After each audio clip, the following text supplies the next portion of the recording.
Բարի ուսելիքով եղբայրներ ջան, եկեք շարունակենք մեր թեման։ Մենք խոսում ենք Հռոմեացիս 8-րդ գլխի 33-34 հատվածում, որտեղ խոսքը գնում է երրորդ հռետորական հարցի մասին, ով է որ դատապարտի։ Եկեք ընթերցենք։ Ուշադիր եղեք, այստեղ շեշտը դրված է Աստծո ընտրվածներին։ Ով է որ Աստծո ընտրվածների դեմ մեղադիր լինի, Աստված է որ արդարացնում է։ Ով է որ դատապարտ է, Քրիստոս որ մեռավ եւ ավելի որ հարություն էլ առավ եւ Աստծո աջ կողմն է, որ մեզ համար բարեխոսել է։ Մենք անդրադարձանք, որ ընդհանուր առմամբ մեր կյանքում, հավատացյալների կյանքում կա մեղադրողներ։ Առաջին մեղադրանքը հնչում է աշխարհից, ամեն դեպքում երկրորդ մեղադրանքը կարող լինի մեր հավատացյալներից,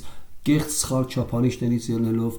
Տեսեք, բայց մենք շեշտեցինք, որ գլխավոր մեզ մեղադրողը գիշեր եւ ցերեկ անդադար եղբայրներին մեղադրողը չարախոսողը նրանց մասին դա սատանան է։ Եթե առաջի մեղադրողի կատեգորիան աշխարհն է եւ երկրորդը հավատացյալները, այս երկու մեղադրանքները մարդկանց առաջ են, բայց սատանայի մեղադրանքը ուղղակի Աստծո առաջ է։ Սա է ամբողջ խնդիրը, որ առավել մենք մեր ձայնագրության վերջում շեշտեցինք, որ պետք է ուշադիր լինենք մենք հավատացյալներս, առիթ չտանք սատանային այդ մեղադրանքներով մոտենա Աստծուն։ Բայց ամեն դեպքում մենք գիտենք, որ արդեն իսկ մեր հատվածի մեջ 8-րդ գլխի մենք կարդացինք, որ դեռ սպասում ենք մեր մարմինների փրկագնման։ Եկեք ընթերցենք այդ հատվածը, տեսեք։ Քելն այդ մասին խոսեց, ես կընթերցեմ 8:21 համարից, որ ստեղծվածներն իրենք էլ ապականության ծառայությունից կազատվեն Աստծո որդկանց փառավոր ազատության մեջ մտնելով, այսինքն արդեն փառավորյալ մարմիններով, որտեղ գիտենք, որ բոլոր ստեղծվածները մինչև հիմա միասին հառաչում են եւ ցավի մեջ են։ Սա անեծքի մասին է։ Եվ ոչ միայն նրանք, այլ ինքներս էլ որ հոգու առաջի պտուղ ունենք, այսինքն փրկագնված հոգիներն ունենք, տեսեք, առաջի պտուղն ունենք, մենք էլ մեր անձերում հառաչում ենք որդեգրության սպասելով, այսինքն մեր մարմնի ազատության, այսինքն մենք սպասում ենք մեր փառավորյալ մարմիններին, եւ քանի որ այս մարմնի մեջ ենք, մենք գիտենք, որ մենք մեղք գործում ենք։ Տեսեք, ամեն դեպքում դրա համար մենք պետք է զգուշանանք, ինչի, որովհետեւ եթե մարդկանց մեղադրանքը մեր հանդեպ աշխարհի, նույնիսկ հավատացյալների մարդկանց առաջ է, սատանայի մեղադրանքը մեր հանդեպ Աստծո առաջ է եւ մենք Հոբի պարագան նայեցինք, ճիշտ է, Հոբի պարագայում սատանան փորձում էր մեղադրել Հոբի մղումները, այսինքն ասում էր, որ ինքը կեղծ է երկրպագում եւ ի վերջո դուրս եկա, որ ինքը անկեղծ է երկրպագում, Հոբը չմեղանչեց, այսինքն մենք տեսնում ենք եւ բայց այս ամենը նպաստեց, որպեսզի Հոբի աստվածաճանաչությունը ընդլայնի, Աստծո գերիշխանությունը Հոբի կյանքում ընկալվեց եւ սա մեծ օրհնություն էր Աստծո կողմից Հոբին, հետո տեսնում ենք ֆիզիկապես Աստված Հոբին օրհնեց եւ երեխաներով եւ ունեցվածքով։ Ամեն դեպքում կրկնապատիկ, տեսեք, եւ շատ կարեւոր է մենք հասկանանք, որ այս սկզբունքները մեզ ցույց է տալի, որ ուղղակի մենք զգուշ լինենք եւ Քրիստոսն է այդ մասին խոսում, որովհետեւ մենք զգուշանանք, զգուշացեք կեղծավորությունից, փարիսեցիների խմորից, որ է կեղծավորություն, մենք առաքյալն է շեշտում, զգուշացեք սուտ վարդապետներից,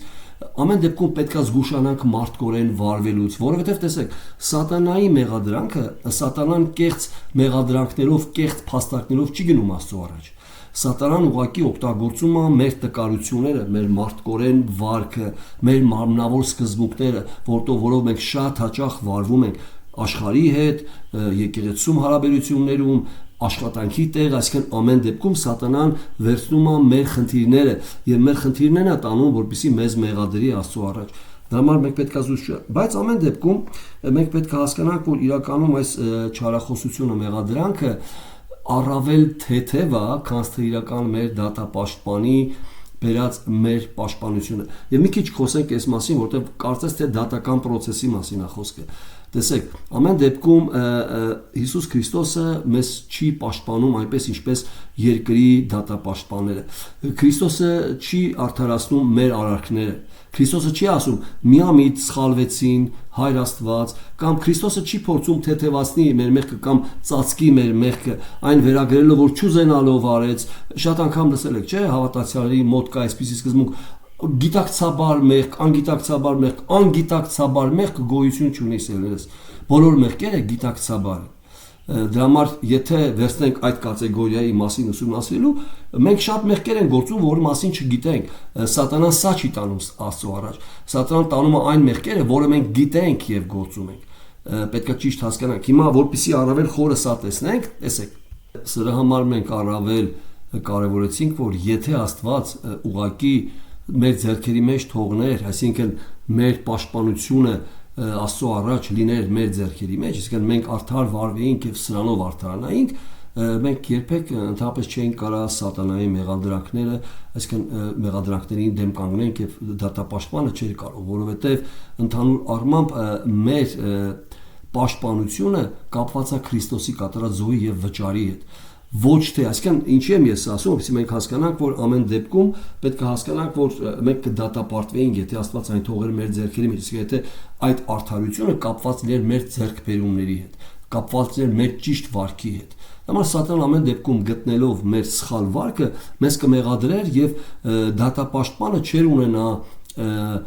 առիթ, չէր ունենա ավելի մեծ արգումենտ, որ կարողանար այդ մեղքի դեմ կանգնել։ Դրա համար Քրիստոսը որպես դատապաշտպան հիմքում ունի իր կատարած, իր կյանքով կատարած վճարը եւ սրա մասին խոսում է մեր հատվածը։ Ուշադիր նայեք մի կարևոր սկզբունք։ Մենք արդեն խոսեցինք վերևում, չէ՞, ընդհանուր առմամբ ոսկյա շղթայի մասին։ Եկեք նորից անդրադառնանք սրան։ Տեսեք, մեր հատվածը կարևոր շեշտ ունի այդ ոսկյա շղթան եւ որոնց առաջուց սահմանեց իր որդու պատկերի նմանակից լինելու, բայց մենք 29 ամառում տեսնում ենք, որ ճանաչեց, այդ ճանաչելը ընտրությունն է, Աստծո սուվերեն կամքի։ Դա համար ես միշտ շեշտում եմ, որ Աստծո գերիշխանության կամ մեր փրկությունը, որը կապված է Աստծո գերիշխանության եւ հիմքում ունի սուվերեն ընտրությունը, այս ազատելը, արդարացնելը կապված է դրա հետ։ Այսինքն այնպես չի, որ մենք լավն էինք, Աստված մեզ արդարացրեց, Քրիստոսի արդարությունը մեր վրա դրեց։ Ուղղակի մենք հավատացինք, որտեղ կա նրա ներգործությունը, մեր սրտերը լուսավորելը եւ սա նրա ընտրության օղակներն, այսինքն ամեն դեպքում Աստծո շնորհքն է, որ մենք փրկվել ենք։ Դրա համար տեսեք, որտեղ նրանց որ առաջուց ճանաչեց 29 համարից, առաջուց էլ սահմանեց իր որդու պատկերին կերպանակից լինելու, որ նա անդրանիկ լինի շատ եղբայրների մեջ։ Այս օղակների մեջ նոր ինքը խոսում է, որ նրանց արդարացրեց, որոնց առաջուց սահմանեց իր որդու պատկերին կերպանակից լինելու, նրանց կանչեց եւ որոնց կանչեց նրանց արդարացրեց։ Այստեղ չի ասում, որ նրանք արդարացան իրենց գործերով, նրանք արդարացան իրենց սուրբ վարքով։ Շատ հաճախ կլսեք հավատացյալների կողմից, որ եղբայրներ, քույրեր, մենք պետքա սուրբ վարվենք, որպեսզի Քրիստոսը գալուց նրա առաջ կանգնենք եւ չլսենք գնա տանջանք, այսինքն երբ որ խոսքը գնում է եղբայրների եւ քույրերի մասին, եթե խոսքը գնում է փրկվածների մասին, փրկվածների սուրբ կյանքը չի բերում մեզ փրկության սեր, այսինքն մեր Քրիստոսի մեջ եղած վարքը ուղղակի ապացույցն է, որ մենք Քրիստոսի մեջ ենք եւ Աստծո շնորհքը մեր վրա գործ անում, այսինքն դա հետևանքն է, որ մենք փրկված ենք, ոչ թե հանդիսանում է պատճառ մեզ փրկելու, այսինքն մեր քրիստոնեական վարքը կլինի եկեղեցում ընդհանրապես մարդկանց առաջ սուրբ վարքը չի հանդիսանում պատճառ մեզ երկինք մտցնելու, այսինքն Քրիստոսը այդ բառերի հիմքի վրա չի ասում ապրես հավատարիմ զավակ, մտի իմ հոր հարքայությունը։ Քրիստոսը ապրես հավատարիմ զավակ խոսքը մեր ապաշխարության, մեր Քրիստոսին ընդունելու հետ է կապված։ Այսինքն ոչ թե մեր սուրբ կյանքի, գալու եք, այսինքն մենք պետք է ճիշտ հասկանանք, այսինքն մեր սուրբ կյանքը չի հանդիսանում պատճառը մեր փրկության երկինք մտնելու, իսկ մեր սուրբ կյանքը ուղղակի հանդիսանում է Քրիստոսին ընդունելու կամ Քրիստոսի մեջ մտնելու հետևանքը։ Այսինքն մենք փրկվեցինք, դրա համար է մեր կյանքում սրբություն, ոչ թե սրբությունը, դրա համար մենք փրկվում ենք։ Սա կարևոր է մենք ընկալենք։ Ամեն դեպքում շատ կարևոր է սա իմանանք։ Տեսեք, մեր հատվածում եւ կարդում ենք նրանց արդարացրեց եւ որոնց որ արդարացրեց նրանց փառավորել արեց եւ նոր հետևից կարդում ենք, ապա ինչ ասենք այս բաների համար եւ երրորդ ռետորական հարցը ով է որ դատապարտե։ Դա համար կարդում ենք ով է որ Աստծո ընտրվածների դեմ մեղադիր լինի, այսինքն ինքը այդ օղակներում է խոսում։ Այսինքն նրանց որ ճանաչեց, նախասահմանեց որդու պատկերի նմանակից, նրանց կանչեց, նրանց արդարացրեց, դրա համար այնքն ասում ով է որ այդ ընտրվածներին, այսինքն այդ օղակների մեջ ով է որ այդ ընտրվածներին դատապարտե եւ անմիջապես հետո շեշտում է արդեն Քրիստոսին որպես դատապաշտպան, բայց եկեք տեսնենք այդ դատապաշտպանի գործիքները, դատապաշտպանի արգումենտները, որոնք են, որով ինքը մեզ պաշտպանում է եւ այնպիսի պաշտպանություն է, որ սատանայի բոլոր մեղադրանքները բեկանվում են, այսինքն նրանք չեն մնում մեղադրանք, նրանք ջնջվում են։ Ինչի, որովհետեւ Քրիստոսը այստեղ հենց մեր հատվածում շեշտում է առաքյալը, որ Քրիստոսը դատապաշտպան է, որովհետև մեռավ, սա կապված է Քրիստոսի մեր մեղքերի վճարելու հետ, մեռավ իր կյանքով, մեր մեղքերն իրա վերցնելով մահացավ, որովհետև մենք կարդում ենք, կարդացինք արդեն առաջի 8-րդ գլխի 1-ից 4-րդ համարներ կարդացինք, 4-րդ համարում շեշտեց, որ Քրիստոսը իր մարմնի մեջ մեր մեղքերը պատժեց, մեր մեղքերը վճարեց եւ օրենքի արդարությունը որպեսզի մեր մեջ կատարվի։ Հիմա այս առումով առավել Քրիստոսի մահը շեշտում է քավությունը եւ հետևից էլ ասում է եւ մանավանդ տեսեք առավելություն է տալի հարությանը, ինքն ասում է մահացավ, այսինքն վճարեց եւ առավել որ հարություն առավ, ինչի է առավելություն տալի հարության, որտեվ հարությունը վկայում է, որ Աստված Քրիստոսի կատարած վճարը ընդունեց։ Մենք մի քիչ ավելի խորը հիմա խոսենք այս մասին, որտեվ արդեն հարմար ժամանակ հարմար հատվածն է, որ այս մասին մենք խոսենք։ Մենք շատ հաճախ խոսել ենք Քրիստոսի մարդեղության մասին, ինչքանով է Քրիստոսի մարդեղությունը կապված մեր փրկagorցության հետ։ Բայց երբեք չենք խոսել Քրիստոսի աստվածությունը, Քրիստոսը որպես աստվածամարդ, ինչ դեր է կատարում Քրիստոսի աստվածությունը մեր փրկagorցության հարցում։ Տեսեք, մարդեղությունը մենք հասկացել ենք, որ Քրիստոսը փորձվում էր որպես երկրորդ Ադամ, որպիսի այնտեղ որտեղ Ադամը ընկավ, Քրիստոսը որպես վերջի Ադամ կանգնած մնա եւ ձեռք բերի Աստծո օրենքի առաջ արդարություն, որը կշնորհի իրեն հավատացողներին եւ նրանց մեղքերը իր վրա կվերցնի եւ կվճարի իր մահով։ Տեսեք, բայց եթե մենք անդրադառնանք Քրիստոսի աստվածության,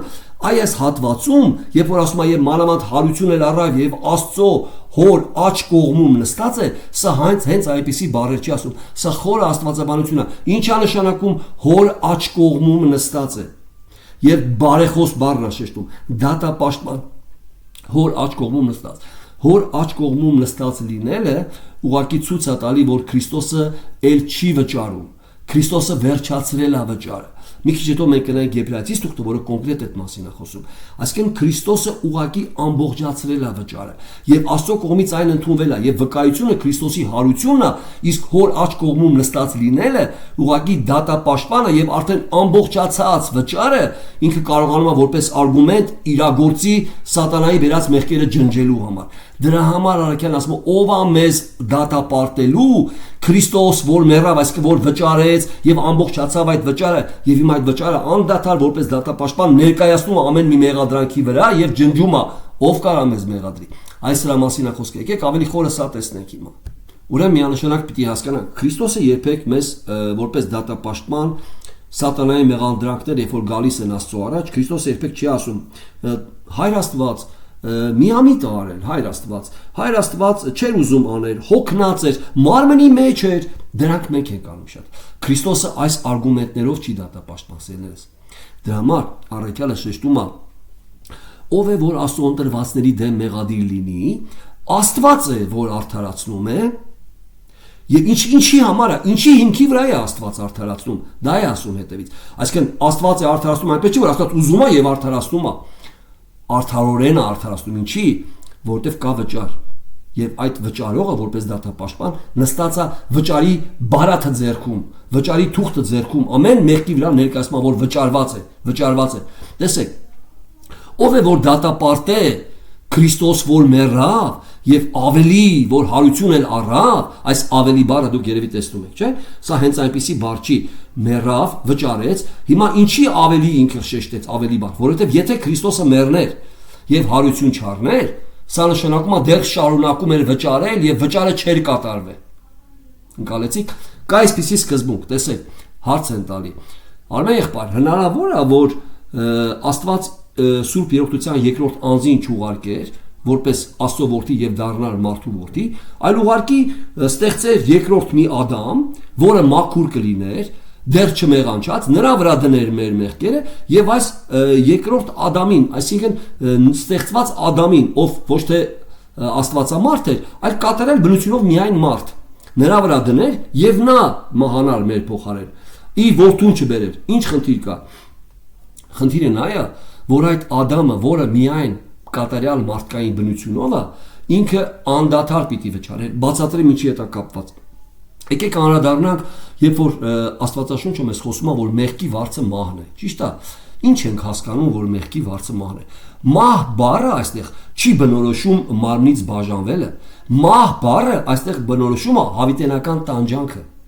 Այսինքն որպիսի Աստծո բարկությունը հավիտենական բարկությունը, որտեղ Աստված հավիտենական էակ է, որպիսի Աստծո հավիտենական բարկությունը դադարի, մեղավորը պիտի հավիտյան տանջվի, որ այդ բարկությունը հանգստանա եւ հավիտենապես արտահայտվի Աստծո արդարությունը։ Մեղավորը պատժվեց։ Տեսնում եք, այսինքն հավիտենական տանջանք հասկացողությունը կրում է այս հատկությունը, հավիտենական տանջանքը, ինչի է մեղքի վարձը հավիտենական տանջանք։ Այս մահ բառը չի նշանակում ուղղակի մահացավ եւ վճարվեց, որpիսի մարդը մեր փոխարեն վճարեր, այն պիտի հավիտյան տանջվեր եւ ի վերջո չեր կարող այդ վճարը կատարեր։ Հավիտյան վճարելը ո՞րն է։ Դրա համար Քրիստոսը, երբ որ մահացավ, երբ որ գնաց դժոխք, մենք տեսնում ենք, որ Քրիստոսը այս պարագայում հարություն առավ, ինչի, որովհետև Քրիստոսի արժեքն այլ է։ Քրիստոսը նաև Աստված է։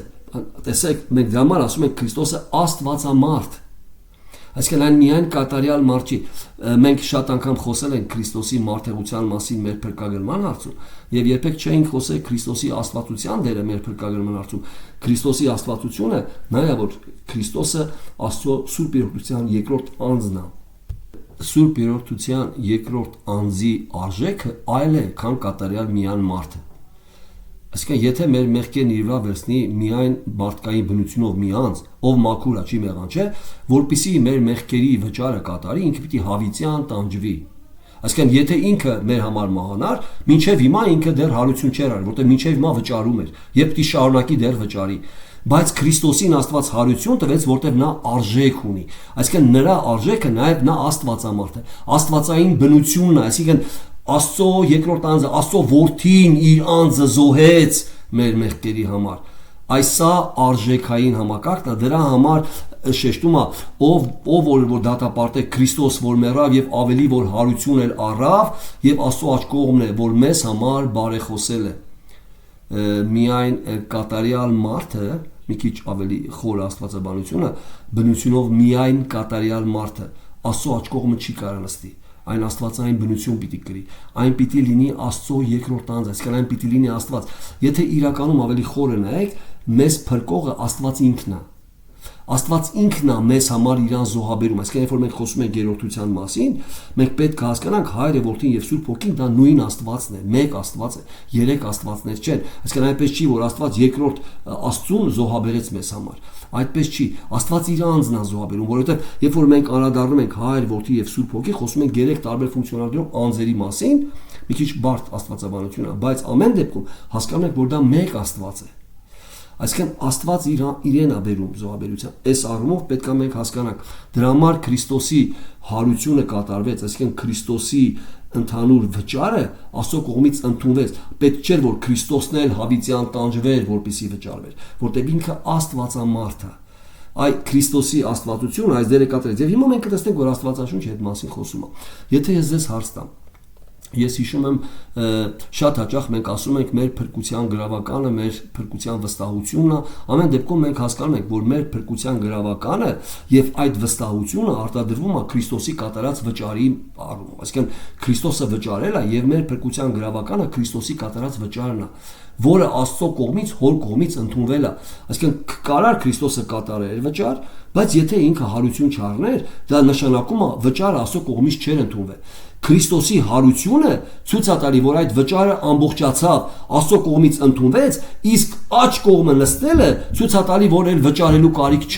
վճարելու կարիք չկա, եւ Եբրայեցիս թուղթը այս մասին խոսում է։ Հիմա տեսեք, որտեղ առաքյալն անդրադառնում ասում մեզ այսպիսի քահանայապետ էր պետք, որտեղ մյուս քահանաները մարդ լինելով, նրանք տարի անդադար պիտի զոհաբերություններ կատարեն, որտեղ զոհը չէր կարող ամբողջական վճարել մեղքի վարձը։ Անդադար պիտի զոհաբերությունները բերեին, որտեղ կարճ ժամանակով ձգձգվում էր վճարը, այսինքն վճարը ամբողջական չէր, բայց սա ասում է իր մարմնով մեկ անգամ վճարեց ամբողջական եւ կատարյալ արեց սուրբերի քավությունը։ Եկեք անդրադառնանք այս հատվածին, որպեսզի սա առավել մեզ համար հասկանալի լինի։ Այսինքն մեղքերի քավության համար մեզ համար շատ կարեւոր է հասկանանք, որ մեր մեղքերի քավիչը Աստվածամարդ է, իր կատարյալ սրբությունով եւ իր կատարյալ արժեքով Աստծո առաջ։ Այդ կատարյալ, այդ գեր արժեքը զոհեց իր անձը։ Դրա համար նա վճարեց ամբողջությամբ, այսինքն նրա մահը Աստծո կողմից ընդունվեց որպես վճար։ Եթե կատարյալ միայն բնությունով մարդ զոհվեր մեզ համար, ինքը պիտի որպես մարդ կատարելապես անդադար հավիտյան տանջվեր, որպեսզի մեր մեղքերը վճարեր, եւ հարություն չէր առնի, որտեղ չէր ավարտի վճարը, որտեղ մեղքի վարձքը հավիտենական տանջանքն է։ Մահ հասկացողությունը սրա մասին է։ Հիմա տեսեք Քրիստոսի պարագայում, դրա համար Եբրայեցիս 10-րդ գլխում կարդում ենք, Եբրայեցիս թուղթը հենց այ է խոսում, որպեսզի ցույց տա հակաթեզիսը մարդկային քահանայապետների եւ մի կատարյալ քահանայապետի, որ այսպիսինն էր պետք, որպեսզի կատարյալ աներ փրկվողների փրկագինը, որպեսզի այն կատարյալ ամբողջական լիներ, Աստծո կողմից ընդունվեր։ Տեսեք 10 համարը, որ այն կամքով մենք սրբվեցանք մեկ անգամ Հիսուս Քրիստոսի մարմնի պատրակովը եւ ամեն քահանայապետ, եկեք մի քիչ վերևից կարդանք, որպեսզի ավելի հասկանանք 9-րդ համարից։ Այն ժամանակ ասում է, ահա գալիս եմ քո կամքը անելու, Քրիստոսի մասին է խոսքը, ով Աստված, առաջինը դեն է գցում եւ երկրորդը հաստատ է, որ այն կամքովը, նրա կամքով հա գալիս եմ կամենալովը, մենք սրբվեցանք կամ ամբողջությամբ մաքրվեցինք մեկ անգամ Հիսուս Քրիստոսի մարմնի զոհաբերությունով պատարակովը։ Եվ բացատրում է, եւ ամեն քահանայապետ ամեն օր կանգնած պաշտոն է կատարում եւ նույն պատարակներն է մատուցանում շատ անգամ, որ երբեք չեն կարող մեղքերը վերառնել կամ ընդհանրապես մեղքերը ամբողջացնել, քավել ամբողջությամբ, չեն կարող։ Բայց սա մեղքերի համար մեկ պատարակ մատուցանելով մշտնջենավորապես ուշադրին եք բառը նստեց Աստծո աջ կողմը։ Մեր հատվածը հիշում եք ինչ կարդացինք։ Ով է որ մեզ դատապարտ է, Քրիստոս է որ մեռավ եւ ավելին որ հարություն առավ եւ Աստծո աջ կողմում նստած է։ Ինչ է նշանակում Աստծո աջ կողմում նստած է։ Դա նշանակում է ամբողջական վճարը կատարվել է, կարիք չկա նորից վճարելու։ Որպես քահանայապետ արդեն այնտեղ նստած է, որպես քահանայապետ չի կանգնել զոհասեղանի վրա, որ զոհեր բերի, վերջացրել է, նստած է Աստծո աջ կողմում։ Ընկալում եք ինչի մասին է խոսքը, որտեվ այսպիսի քահանայապետ էր մեզ, տեսք Եվտերից ասում է սա, եւ այսուհետև սպասում է մինչեւ որ իր բոլոր թշնամիները իր ոտներին պատվանդան դրվեն։ Այսինքն երբ որ Քրիստոսը նստած է Հոր Աստծո աջ կողմը, ինչին է սպասում, մինչեւ որ բոլոր թշնամիները նրա ոտների տակ պատվանդան դրվեն, մինչև որ կվերջանա մահը, ամբողջությամբ կվերջանա։ Քանի դեռ երկրի վրա դեռ կա մեղքը, կա նաև մահը, այսինքն հավիտենականության մեջ արդեն այն չի լինի, սպասում է մինչև կատարվի, այսինքն ինքը նստած է, վճարը կա, ամբողջությամբ նստած է որպես դատապաշտպան, կարիք չունի նորից վճար անելու, եւ ամեն անգամ երբ որ սատանան բերում է մեղադրանքը, ինքը կանգնում է ասում է հայր, այս մեղքի համար ես իմ կյանքով վճարել եմ։ Գալու եք որտեղա մեր փրկության գրավականը Քրիստոսի կատարած քաջություն դրա համար երբ որ անձը առաջ է քաշում իր սուրբ կյանքը որպես փրկության պատճառ սա ուղղակի ծիծաղալու է սերնես ինչպես կարա մարդու սուրբ կյանքը դառնա փրկության պատճառ կատարել Աստծո օրենքի առաջ կատարել Աստծո սրբության առաջ միայն Քրիստոսի կատարած զոհը կարա անձին մտցնի Աստծո արքայություն կամ Աստծո ներկայություն սա ամենակարևորն է սա Աստծո շնորհքի արտահայտությունն է ամբողջությամբ Դրա համար ենք ասում Աստծո շնորհքն է եւ այդ շնորհքն է մեզ փրկում, այդ շնորհքն է մեզ պահում Քրիստոսի մեջ, սրբացնում, Քրիստոսի նմանեցնում եւ այդ շնորհքն է մեզ մցնում Աստծո փառք, Աստծո ներկայություն։ Եվ այդ շնորհքն է մեր մեջ ներգործում, որից մենք փառավորենք Աստծուն։ Այդ շնորհքն է մեզ տալի նոր բնություն, նոր փրկagorցության հոգի, նոր մարմին փառավորյալ, դա Աստծո շնորհքն է, որպիսի երկնքում Աստծո փառքի մեջ փառավորենք նրան գովելով նրա շնորհքը։ Մենք նրա շնորհքի գովասանքի համար ենք ստեղծված Եփեսացիս առաջի գլուխ։ Հիմա տեսեք, այս սկզբունքի մեջ առավել խորն է, որտեղ այս վճարը կատարվել է մինչև վերջ։ Եկեք ամբողջացնենք հատվածը Եբրայեցիս թղթի։ Ես 11-ից եւ ամեն քահանայապետ ամեն օր կանգնած պաշտոն է կատարում եւ նույն պատարակներն է մատուցանում շատ անգամ, որ երբեք չեն կարող մեղքերը վերառնել, բայց սա Քրիստոսը մեղքի համար մեկ պատարակ մատուցանելով մշտնջենավորապես նստեց Աստծո աջ կողմը եւ այսուհետեւ սպասում է մինչեւ որ իր բոլոր թշնամիները իր ոտների պատվանդան դրվեն, որովհետեւ մեկ պատարակով հավիտյան կատարեց կամ կատարյալ արեց, ամբողջացրեց սրբվողներին, վճարեց։ Բայց Սուրբ Հոգին վկայում է մեզ այն առաջուց ասելով Սա այն ուխտ է, որ գտեմ նրանց հետ։ Այսինքն սա նոր ուխտի շրջանակում, սա նշանակում է մեր այս ամենը կատարվում է, ով որ գտնվում է Քրիստոսի մեջ։ Երբ որ մենք ասում ենք նոր ուխտի մեջ, դա նշանակում է մենք Քրիստոսի մեջ ենք, սերներս։ Նոր ուխտը հենց Քրիստոսի անձն է։ Այսինքն Աստված նոր ուխտ արեց մեզ հետ։ Մենք մովսիսական ուխտի տակ չենք, որտեղ մովսիսական ուխտի տակ լինողները, օրինակ տեսեք, շատ հետաքրքիր է, շաբաթապահները շաբաթ են պահում, ճիշտ է։ Գիտեք, որ շաբաթը մենք հիշում ենք, խոսել ենք այս մասին մեկ այլ ձեռագրություններում, շաբաթը ուղղակի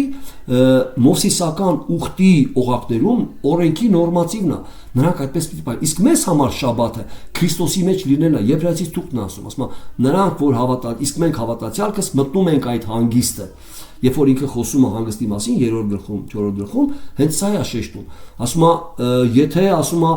Հեսուն նրանց տարած լիներ խոստացյալ երկիր եւ խոստացյալ երկիրը համարվեր հանգիստ, շաբաթը հասկացողությունը հանգիստ է նշանակում։ Եվ շաբաթ օրը չաշխատել, այսինքն 1 օր աշխատել, չաշխատելը կապված էր Աստծո արարչագործության եւ 7-րդ օրը հանգստի հետ։ Այս խորհրդի մեջ նաեւ Աստված տալիս է այս օրենքը, որ հանգստացեք մի օր, որը ձեզ կհիշեցնի, որ հանգիստ է ձեզ սպասում։ Ապագայում հանգիստ Մարաքին ասում է, եթե Հեսուն տարած լիներ այս խոստացյալ երկիրը եւ խոստացյալ երկիրը ասոցացվեր հանգստի հետ, Դավիթի բերելով չեր ասի մի ուրիշ հանգիստ է ձեզ սպասում։ Դա մար իրական հանգիստը նոր ուխտի մեջ մտնելն է Քրիստոսի մեջ եւ Արաքյալն ասում է մենք որ հավատացինք, այսինքն մենք հավատացյալքս Քրիստոսին ընդունողներս մտանք այդ հանգիստը։ Մեր համար Կիրակի օրը ուղղակի հանգստի օր է, որը նվիրում ենք, որը տերունական օրն է, Կիրակի օրը Կիրոս, Կիրակի առաջի շաբաթվա առաջի օրը, որտեղ երկու շաբթին երկրորդ օրն է։ Կիրակի Կիրոս տերունական օր, որը մենք ուղղակի նվիրում ենք պաշտամունքին, բայց սա շաբաթի խորհուրդը չի սերներս։ Շաբաթի խորհուրդը մեր Քրիստոսի մեջ լինելն է։ Նրանք, որոնք չեն հասկացել, դամար շաբաթ պահողները ուղղակի բացականչում են, որ իրանք դեռ գտնվում են մովսիսական ուխտի մեջ, որտեղ Մովսեսի ուխտի նորմատիվն է շաբաթ օրը պահելը։ Ընկալում եք։ Իսկ մեզ համար ուղղակի Կիրակի օրը հանգիստ է, ինչի ասոցացվում շաբաթվա օրվա հետ։ Տեսեք, սրանք կարևոր, ես չեմ ուզում խոսել մեզ մասին, մենք ձեռնարկությունները հետո կնվիրենք, եթե հարց կլինի, ավելի խորը կնենք, սա կտեսնենք, որտեղ ամեն մի ուխտ ունի իր նորմատիվ օրենքը։ Չկա ուխտ, որտեղ չլինի նշան եւ չլինի օրենք։ Օրինակ, մովսիսական ուխտի նշանը, երբ որ անդրադառնում ենք Մովսեսի ուխտի նշանը, այն թլպատությունն է, ինչ որտեղ կամ Աբրահամի ուխտի նշանը թլպատությունն է։ Նոյի պարագայում ուխտի նշանը ծիածանն է եւ այնտեղ նույնպես կան օրենքներ, նորմատիվներ։ Սա չուտեք, արյունով չուտեք, սա չանեք, ամեն մի ուխտ ունի իր օրենքը, որը նորմատիվ է, ինչպես պիտի վարվեն այդ ուխտի շրջանակում եղողները, որոնք մտնում են այդ ուխտի մեջ եւ նշանը կրեն այդ ուխտի, որ այդ ուխտի մեջ է։ Հիմա ամեն դեպքում ինչի է սա ասացի, որովհետեւ մենք հասկանանք, որ մենք պետք է ուշադիր լինենք ուսումնասիրության մեջ, դրա համար մեր այս հատվածում հենց այս պատարակը, այսինքն մենք երբ որ գտնվում ենք Քրիստոսի մեջ, սա հենց նոր ուխտի մեջ մեր լինելն է։ Այսինքն այն վճարված է։ Մենք մտել ենք այդ հանգիստը։ Տեսեք, հիմա ավելի խորն առաքյալը խոսում էս մասին։ Սրա համար ամեն դեպքում, երբ որ մենք խոսում ենք մեր դատապաշտպանի եւ այն արգումենտի, որով ինքը մեզ պաշտպանում է, դա իր անձով կատարած փրկagorցությունն է։ Իր անձով, իր մարմնով կատարած վճարն է, որը ինքը առաջ է քաշում։ Եվ միայն սա կարա մեզ արդարացնի որովհետեւ մեկ մեղադրանքի առած է։ Ուրիշ չկա արդարացնելու միջոց սերներս։ Դրա համար Քրիստոսը էլ չի վճարում, դադարել է վճարելուց, որտեղ վճարը կատարված է։ Հիմա որպեսզի ավելի հասկանանք, տեսեք, շատ անգամ մարդիկ ասում են մենք հավատացինք, դրա համար փրկվեցինք։ Այս ասելով, իհարկե, հավատքը միջոցն է, որով մենք փրկվեցինք, բայց մենք փրկվում ենք Քրիստոսի կատարածով։ Մենք հավատացինք Քրիստոսի կատարածին։ Նրանք, որոնք շեշտում են հավատքը, առավել տեսեք, ասում են մենք հավատացինք, դրա համար արդարացանք։ Ոչ թե մենք հավատացինք, արդարացանք։ Մենք հավատացինք, որ Աստված Քրիստոսի արդարությունը մեր վրա դրեց։ Շատերը որ ասում են հավատացի, արդարացա, հավատքը ներկայացնում են որպես գործ։ Կատարեցի, արդարացա։ Սրա մասին չի խոսում Աստվածաշունչը։ Զգուշ եղեք։ Այսինքն այդ ժամանակ հավատքը ներկայացնում են որպես կատարել գործ, ինչպես օրենքի մի գործ։ Եթե այն ժամանակ Աստված ասում է սա արեք կփրկեմ, հիմա ասում է Աստված ասում է հավատա կփրկեն։ Այսինքն այստեղ մենք չենք հասկանում, որ հավատքով ուղարկի հավատքը գործիքն է, միջոցն է, ոչ թե պատճառը փրկության։ Միջոցն է, որով Քրիստոսի արդարությունն է մեր վրա դրվում։ Ոչ թե մենք հավատում ենք, արդարանում ենք, այլ հավատում ենք եւ Աստված մեզ արդարացնում է, որտեղ հենց արդեն առաջի համարում Հռոմեացիս թղթի Աստված, երբ որ առաքյալը խոսում է ընդհանրապես ավետարանի մասին, ասում է նայ Աստծո զորությունը, ամեն մեկին հավատացյալին փրկելու առաջ հրեային, հետո հույնին, որտեղ նրանով, ավետարանով Աստծով արդարությունը գալիս է հավատքից հավատքի համար, Աստծով արդարությունը, ոչ թե հավատում ես արդարանում ես, այլ հավատում ես Աստված քեզ արդարացնում է, այսինքն իր որդու արդարությունն է դնում, որը վճարվել է, իր որդու արդարությունը, որ օրենքի առաջ անարատ էր, քո մեղքը վերցրեց եւ իր արդարությունը քո վրա դրեց, սա է կատարվում։ Սա շատ կարևոր է, որ մենք զանազանենք, այսինքն հավատքը չհասկանանք որպես գործ, որի արդյունքում մենք արդարություն ձեռք բերեցինք։ Ոչ, մենք հավատացինք Քրիստոսին, նույնպես Աստծո շնորհքով, որի արդյունքում Քրիստոսի արդարությունը Աստված դրեց մեր վրա, եւ այդ արդարությունով է, որ մենք մտնում ենք երկինք, ոչ թե մեր ձեռք բերած, մեր սուրբ կյանքի ապրած արդարությունով։ Ուրեմն սա կարևոր շեշտ։ Հիմա տեսեք, դրա համար Հովհաննեսը այս մասին ավելի խորն է, Հովհաննեսը ռեալիստ է։ Հովհաննեսը առավել անդրադառնում է մեր հավատացյալներից ֆունկցիոնալ կիրառականին ավելի։ Համար ինքն ասում է, եթե մեկը ասում է, որ ինքը Աստծուն սիրում է, բայց իր եղբորն ատում է, սուտ է ասում, որովհետև իրականում վերստին ծնված անձին Աստված աճեցնում է հորը սիրելու մեջ, որտեղ տեսեք կարևոր բնութագիր է Քրիստոսի, թե մենք նմանվում ենք Քրիստոսին։ Քրիստոսի կարևոր հատկությունը ինչի մեջ է արտահայտվում, հորը սիրելու, չէ՞։ Դրա համար վերստին ծնված անձի կյանքում առաջնային հատկությունը դեպի հորը սիրելու մեջ Աստված նրան աճեցնում է։ Եվ եթե մեկը հորը սիրում է, հորից ծնվածներին էլ է սիրում։ Չի կարա հորը սիրի, բայց նրանից ծնվածներին չսիրի, որտեղ նրանք նույն բնությունն են կրում։ Իր նման նույնպես ընկնում են, բայց հորը սիրում են։ Այսինքն տեսեք, չի կարա մեկը սիրի հորը եւ հորը սիրողներին չսիրի։ Չի լինում։ Դա համար առաքյալն առավել անդրադառնում ասան իր առաջի գլխում ինքն ասում է սա չեմ գրում որ մեղանչեք, որտեղ ինքը գիտի որ մեր բնությունը նոր է։ Մենք նոր բնություն ունենք, որտեղ մեղքից փախչում ենք, ասում է ես սա չեմ գրում որ որևէ մեկն ասի, հա, քանի որ Քրիստոսը իմ մեղքերի համար վճարել է, այլ հարց չկա, ուրեմն իմ սուրբ կյանքը պետք չի, ինչ ուզեմ արխային անեմ, մեկը վճարված է։ Առաքյալն ասում է սա վերստին ծնված անձի մտածելակերպ չի, եթե մեկ այդպես ասում է, վերստին ծնված չի, վճարված չի նրա մեղքերը։ Ինքը փրկված չի։ Փրկված անձը այսպես չի կարա խոսի։ Փրկված անձը մեղքից փախչում է, ասես։ Եկեք տեսնենք ինչ ասում։ Առաքյալը տեսեք ինչ ասում իր առաջի Հովհաննեսը, առաջի թղթի առաջի գլխում կամ երկրորդ գլխի սկզբից, եկեք նայենք։ Տեսեք, երկրորդ գլխի առաջի համարից կարդանք։ Ին որդյակներ, սա գրում եմ ձեզ, որ չմեղանչեք։ Ասում է ես սա չեմ գրում, հիմա ինչ որ պիտի ասի։ Ես սա չեմ գրում, որ դուք դառնաք, այսինքն ասեք արխային կարանք մենք մեղք գործենք, խնդիր չկա։ Ասում է չէ, սա գրում եմ ձեզ, որ չմեղանչեք, եւ եթե մեկը մեղանչե, ինքը ռեալիստ է, ինքը գիտի որ մենք մեղք ենք գործել, որտեղ մենք կարդացինք չէ 8:23, որտեղ մենք էլ դեռ այս մարմնի մեջ, ճիշտ է, հոգիները առաջի պտուղ ունենք, մեր փրկված հոգիները, բայց դեռ այս մարմնի մեջ ենք։ Այս մարմնի մեջ շատ անգամ մարդկորեն ենք վարվում։ Շատ անգամ չենք վստահում, շատ անգամ մեր վրեժխնդրությունը մենք փորձում ենք մենք հարցերը լուծենք ինչ որ մեկի, չենք թողում, չենք հնազանդվում ասում, չենք թողում որ Աստված ան, այսինքն օգտագործում ենք մեր մարդկային սովորությունները, ինչի մեջ շատ տարիներ ապրել ենք։ Հիմա առաքյալը ասում է սա գրում է որ չմեղանչեք եւ եթե մեկը մեղանչե, բարեխոս ունենք հոր մոտ Հիսուս Քրիստոս արդարին։ Տեսնում եք։ Բարեխոս ունենք Հիսուս Քրիստոս արդարին եւ նա քավություն է մեր մեղքերի համար եւ ոչ միայն մերինների, բայց բոլոր աշխարհքին էլ։ Իսկ նրանց, որոնք ընդունել են նրան։ Հիմա ուշադիրն է կարևոր սկզբունք։ Եվ նա քավություն է մեր մեղքերի համար։ Երբեք չի ասում արդար սուրբ կյանք ապրեք, որպիսի քավություն ունենաք երկինք մտնելու համար, չէ։ Ասում է սա գրում են որ չմեղանչեք գիտենալով իր թղթի մեջ ինքն ասում է որ վերստին ծնված անձը չի մեղանչում, իր նկատունի մեղքի մեջ չի հարատևում, դա քերական կերպ կա որ դի տեսնենք։ Չի հարատևում մեղքի մեջ, ինչի, որտեղ մեղքը իր համար օտար է։ Ինքը միշտ ազատվում է դրանից ապաշխարությունով, զղջալով, վերականգնում է հոր հետ հարաբերությունը, ոչ թե դատավոր հետ, որտեղ վերստին ծնված անձի համար Աստված հանդիսանում է հարազատ հայր, ոչ թե դատավոր։ Դա համար ինքը նաև 5-րդ գլխում խոսում է կա մեղք, որ դեպի մահ է եւ կա մեղք, որ մահ չէ։ Ասում է եթե մի մեղք դեպի մահ չէ, դա քո եղբայրն է, դա իր համար աղոթի եւ Աստված կվերականգնի, բայց չեմ ասում աղոթեք այն մեղքի համար, որ դեպի մահ է, ասկան անձը ապաշխարած չի, բայց սխալներ է գործում, դու այդ մեղքի համար աղոթես։ Այդ անձի համար աղոթի, որ ապաշխարի, Տիրոջ մեջ գա, Տիրոջից դուրս նրա մեղքը նրան մահ տանելու, այսպես թե այնպես։ Ասրա մասին է խոսքը։ Դեռ առաքյալն անդրադառնում է սան, եւ տեսեք ուշադրություն, նա քավություն է մեր մեղքերի համար։ Ով Հիսուս Քրիստոս, որ արդար նստած է որպես բարեխոս։ Ին որդյակներ, սա գրում եմ ձեզ, որ չմեղանչեք, եւ եթե մեկը մեղանչե, բարեխոս ունենք որ մոտ Հիսուս Քրիստոս արդարին, ին որդյակներ հավատացյալներին անամակնողված։ Եվ նա քավություն է մեր մեղքերի համար։ Այսինքն, ամեն դեպքում մենք հասկանում ենք, որ կա մեղադրող, բայց ով է որ մեղադրե Աստծո ընտրյալների դեմ, Քրիստոսն է որ մեռավ, մի խոսքով, որ վճարեց,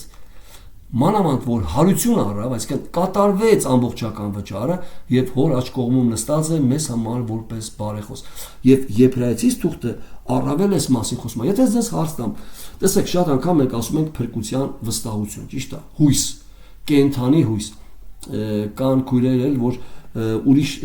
վերցնում են ուրիշ թարգմանություններից օգտագործում են հիմնային հույս։ Հիմնային հույս հասկացողություն գոյություն չունի։ Աստվածաշունչ այդ տերմինը չի օգտագործել, որտեղ Աստվածաշունչը որ խոսում է կենթանի հույսի մասին, սերներս, կենթանի բարի բովանդակության տակ մեծ պարունակություն կա։ Կենթանի հույս նշանակում է դա մի հույս է, որ չի մահանում։ Ես ձեզ եթե հարց տամ այս պարագայում, երբ մեր փրկության հույսը, երկինք մտնելու հույսը կմահանա, երբ այն կմահանա, երբ այն չի համարվի կենթանի, եթե ուղղակի պատասխանենք, որքան ժամանակ որ Քրիստոսը հոր աջ կողմում նստած եւ կենթանի է, այդքան ժամանակ մեր հույսը մնում է կենթանի։ Հենց որ Քրիստոսը մահանա, մեր այդ հույսը կմահանա։ Այսինքն մեր հույսը ով է? Քրիստոսի կատարած վճարը, որ Քրիստոսը միշտ ներկայացնում է հոր առաջ։ Ինքը հոր աջ կողմում նստած այդ մեղադրանքների միշտ այդ վճարը քավություն է մեր մեղքերի համար, որ երբ որ ընկնենք, քավություն է մեր մեղքերի համար, ինքը ներկայացնում է դա։ Հիմա տեսեք, երբ մեր հույսը կմահանա, դեմար այստեղ կենթանի հույս բառը կենթանի կապված է Քրիստոսի կենթանի լինելու հետ։ Եվ այս մասին խոսում է Եբրայեցիս 7-րդ գլուխ 25 համար, եկեք անդրադառնանք սրան, տեսեք։ Տեսեք կարևոր սկզբունք, Եբրայեցիս 7-րդ գլխի ես կկարդամ 21 համարից, այստեղ շատ խորը բովանդակություն է, այստեղ նույնպես արտարծվում է Քրիստոսի աստվածությունը քավության հարցում, որ ընդունվեց նրա կատարած զոհը, պետք չէր որ հավիտյան տանջվեր, այլ որպես աստվածամարդ ամբողջական վճարեց, որպես աստվածամարդ նրա արժեքը այդ վճարի մեջ գործ արեց։ Հիմա տեսեք, որպես աստվածամարդ, որպես աստվածության նաև աստվածություն ունեցող, բայց սա երթումով նրա ձեռով, որ ասես նրան Տերը երթում արավ եւ չի զղջա, դու քահանա ես հավիտյան Մելքսեդեկի կարգի պես, տեսեք քահանա բառը զոհաբերություն անողի հետ է կապված։ Քահանա նշանակում է միջնորդ Աստծո եւ մարդկանց միջև զոհը կատարող եւ հաշտեցնող։ Հիմա տեսեք, այնքան ավելի ազնիվ ուխտի երաշխավոր եղավ Հիսուսը, այնքան ավելի ազնիվ նշանակում է թանկարժեք, ավելի թանկ ուխտի Աստծո այդ հարաբերության երաշխավոր եղավ Հիսուսը։ Այն երաշխավորը մեր փրկություն մտնելու երաշխավորը Հիսուսն է։ Մեր հույսը կապված է Հիսուսի հետ։ Ուշադիր նայեք, եւ նրանք շատ քահանաներ են եղել, նրանց միշտ մնալը մահով արգվելու պատճառով, եւ նրանք շատ քահանաներ են եղել, մի հոգի չի եղել, որտեվ միշտ մահանում էր, մյուսը պետքա գար նրա փոխարեն, մահանում էր գա, որտեվ մարդիկ էին։ Տեսեք, պատճառով, բայց սա, որովհետեւ հավիտյան է կենում, Քրիստոսը որ հավիտենական է, տեսեք, բայց սա որ հավիտյան է կենում, քահանայություն ունի անանցանելի։ Նրա քահանայությունը, այդ միջնորդությունը, նաեւ դատապաշտպանը, վճար կատարելը հավիտյան է, անանցանելի է, չի վերջանում։ Հետևից նայեք, ուստի եւ բոլորովին կարող է փրկել նրանց, որ նրանով մոտենում են Աստծուն։ Ումով են մոտենում? Այդ քահանայով, Քրիստոսով, ով ունի քավություն, ով ունի վճարը իր ձեռքերի մեջ, իր մարմնով վճարած։ Ուստի եւ բոլորովին կարող է փրկել նրանց, որ նրանով մոտենում են Աստծուն, որովհետեւ միշտ կենթանի է, որ նրանց համար բարեխոսություն անե։ Տեսակ ինչ ասում Եբրայեցիս հեղինակը։ Որտեվ հավիտյան է կենում, քահանայություն ունի անանցանելի, որտեվ միշտ կենթանի է, որ նրանց համար բարեխոսություն անե։ Այսինքն նա միշտ կենթանի է։ Երբ իմ հույսը փրկության կմահանա, երբ որ այդ բարեխոսը մահանա, բայց հեղինակն ասում է, որ նա միշտ կենթանի է, այսինքն իմ հույսը մնում է միշտ կենթանի։ Հիմա ուշադիր եղեք, ինչի համար ես ասեցի, չի կարելի կենթանի հույս բառը փոխել հիմնային հույս, չգիտեմ ինչ հույս,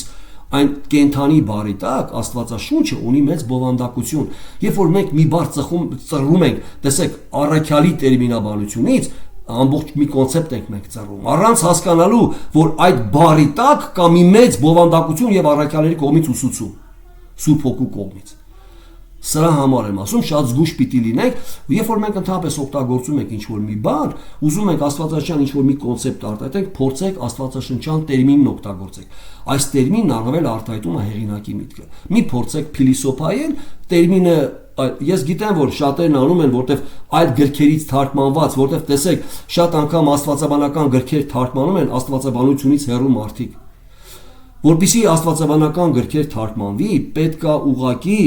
Աստվածաշնչի աստվածաբանական թղթերին նախ մարդը լավ ծանոթ լինի, երկրորդ այն հեղինակը, որ գրում է, ինչ կոնցեպտ է գրում, աստվածաբանության ընդհանուր հասկացողություն պիտի ունենաս։ Այսինքն պետք չի բառը վերցնել ավելի գեղեցիկ մի ճոխ բառ դնել դրա փոխարեն, որտեղ դու ամբողջ մի կոնցեպտ ծառում ես։ Տերը ձեզ օրհնի։ Ամեն դեպքում մենք հասկացանք, որ այստեղ մեր գրավականը Քրիստոսի կատարած վճարն է, եւ ինքը Քրիստոսը իր անձով։ Դրա համար հեղինակն ասում է, նա հավիտյան է կենում, նա միշտ կենթանի է, 25 համարը Եբրայեցիս 7-րդի, որ նրանց համար բարեխոսություն անե։ Ուրեմն մեր դատապաշտպանը ոչ թե փորձում է մեր մեղքերն արդարացնի, այսինքն այն մեղադրանքը, որ սատանան բերում է Աստծո առաջ մեր իրական ընկած վիճակը վերցնելով, Հիսուս Քրիստոսը չի փորձում ինչպես երկրային դատապաշտպանները թեթևացնի մեր մեղքը։ Ուղղակի Քրիստոսը կանգնում եւ ասում է. Տեր, այս մեղքի համար ես իմ կյանքով վճարել եմ։ Այս մեղքը վճարված է։ Գալու եք, դրա համար առաքյալը որ խոսում է, ասում է չկա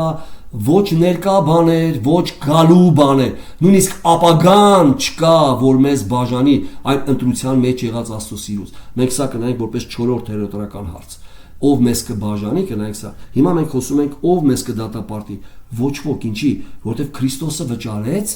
եւ մանավանդ Աստծո կողմից վճարն ընդունվեց, հարություն տալով նրան վկայեց այդ մասին եւ իր աջ կողմը նստած է, որ դատապաշտպան անդադար բարեխոս լինի իր վճարով։ Տեսնում եք, այն քավությունն է մեր մեղքերի։ Քրիստոսն է։ Աստված մեզ արդարացնում է ինչի հիմքի վրա։ Քրիստոսի կատարած վճարի։ Սա կարևոր է, որ մենք հասկանանք։ Ես ուզում եմ նաև մեր հատվածի մեջ 33 համարում, կարևոր 8-րդ գլխի Հռոմեացից, կարևոր սկզբունք տեսնեք։ Ով է, որ Աստծո ընտրվածների դեմ մեղադիր լինի։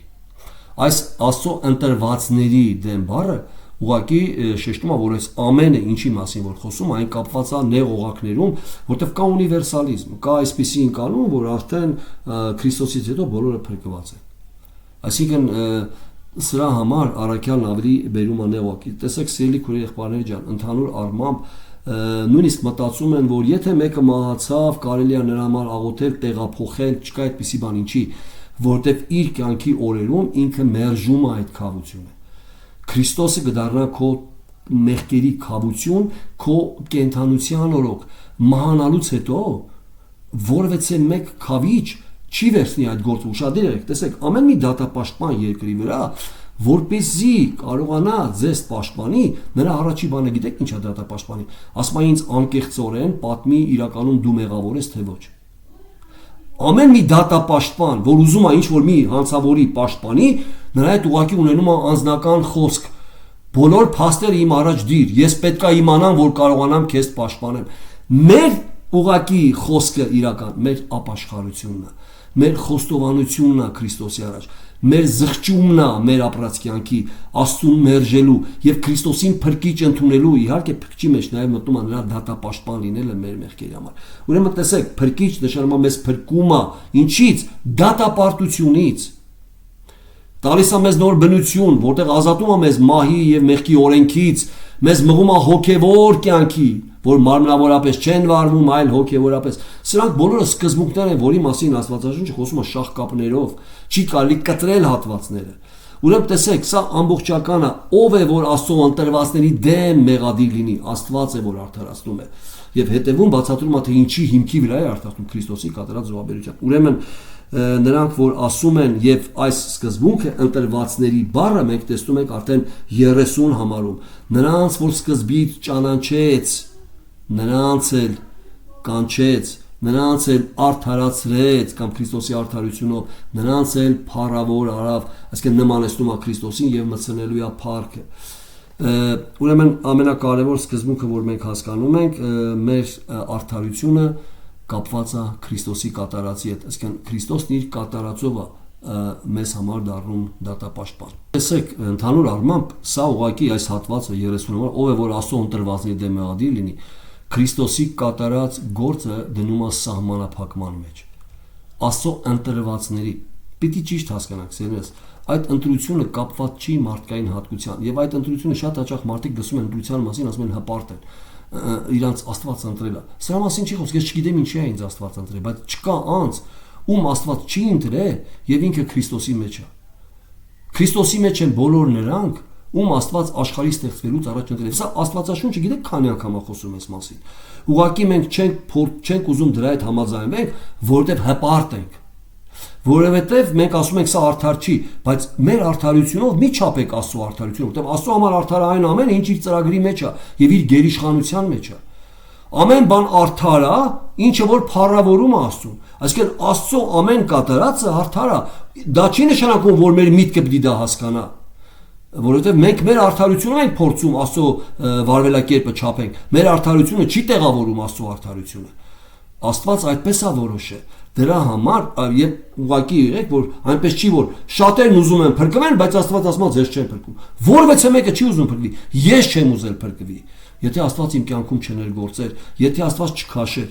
որևէ մեկը չի ուզում փրկվի։ Բոլորը մերժում են, ասում մենք ծնվում ենք Աստվածամերժ։ Դրա համար Աստծո շնորհքն է, ողորմությունն է, որ ես Քրիստոսի մեջ եմ։ Հիմա ուրեմն սա սահմանափակ է, սիրելի քույրս, եղբայրս, թող լինի կարևոր սկզբունք, որպիսի Քրիստոսը Սատանայի մեղադրանքներով կանգնի քո համար դատապաշտպան, հիմա այսօր Քրիստոսը պիտի դառնա քո փրկիչն ու Տերը։ Եթե այսօր Քրիստոսը քո Տերն ու փրկիչը չի, դու ապրում ես քո համար, քո ցանկությունների, քո կյանքը վայելելու համար,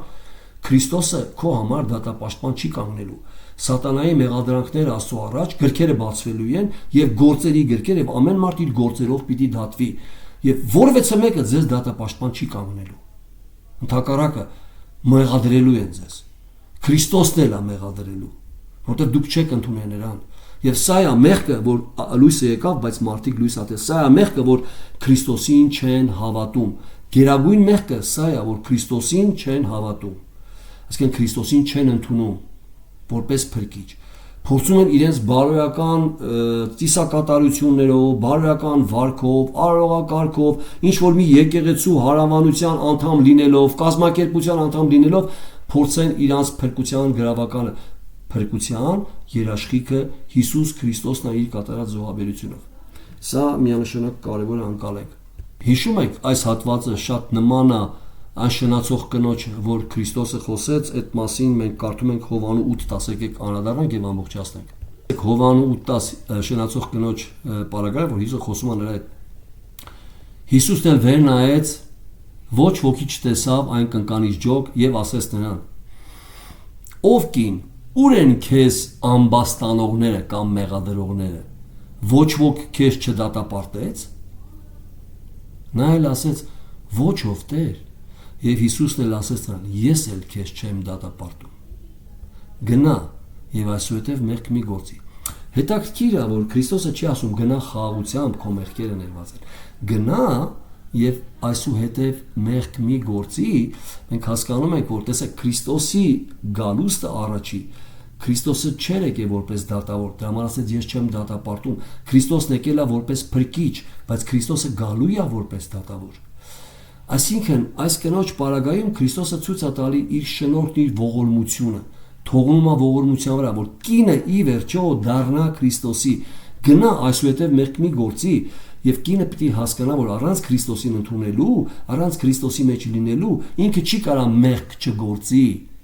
Եվ սա է, որ Քրիստոսը այս կնոջը ցույց է տալի շնորհքն ու ողորմությունը, չեմ դատապարտում։ Գնա այսուհետև մեղք մի գործի։ Մենք ի վերջո ես հավատում եմ անձամբ, որ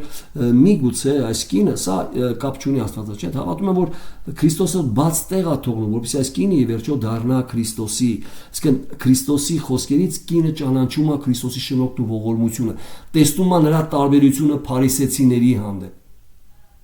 Տեսնում է նրա ճշմարիտ խոսքը, ինչպես բեկանեց նրանց ձեռքի քարերը,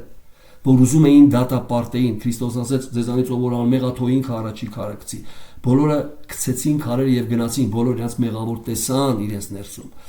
Եվ կինը դրա համար ասեց ոչ որ քեզ չդատապարտեց, որ ես էլ քեզ չեմ դատապարտում։ Սա բայց Քրիստոսը մեզ չի դատապարտում, որտեղ վճարել, այսինքն այս կինը պիտի ընդունի Քրիստոսին, ամեն դեպքում պիտի մենք սա հասկանանք։ Բայց այս պարագայում ուղղակի ցույց է տալիս, որ Քրիստոսը ներկայացնում է իրեն որպես ողորմություն, որտեղ ինքը չէր եկել դատելու, ինքն եկել էր փրկելու, ներկայանում է որպես փրկիչ։ Հիմա տեսեք, ինչի ես ասեցի, մենք պետք է լսենք, ես էլ ձեզ չեմ դատապարտում, որpեսզի այս խոսքերը լսեք, ուղղակի կյանքի մեր ընթացքում պետք է Քրիստոսին Տեր ու Փրկիչ ընդունենք, որտեղ չկա ուրիշ քավություն, որտեղ սատանայի մեղադրանքներին ուրիշ դատապաշտպան չկա, սիրելիներս։ Սրանով մենք ամբողջացրեցինք մեր հատվածը, եկեք նորից ընթերցենք Հռոմեացիս 8:34 Ով է որ Աստծո ընտրվածների դեմ մեղադիր լինի, Աստված է որ արդարացնում է, ով է որ դատապարտե,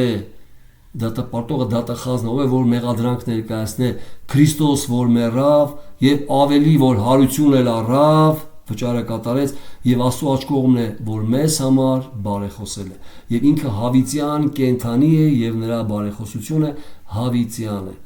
Տերը ձեզ օրհնի փառքի համար, մեր մյուս ռետորական հարցը ով է որ մեզ կբաժանե, մենք կարդում ենք 35-ը, ապա ով կբաժանե մեզ Քրիստոսի սերիցը, եւ այստեղ նույնպես կարեւոր շատ խորը բովանդակություն տեսեք, այսինքն սիրո մասին է խոսքը։ Այսինքն սերը, սա ուղղակի մի սեր է, որ ուղղակի Աստված սիրում է բոլորին, թե սա մի սեր է, որ նույնպես Աստծո սուվերեն կամքի հետ կապված կամ սուվերեն ընտրության ընտրվածների օղակի մեջ է ներկայացնում։ Արդյոք այս սերը կապված է մեր հատկությունից, որ մեզ սիրում է, թե այս սերը կապված է իր սուվերեն ընտրությունից։ Մենք պետք է սանանք։ Տերը ձեզ օրհնի իր փառքի համար։ Ամեն։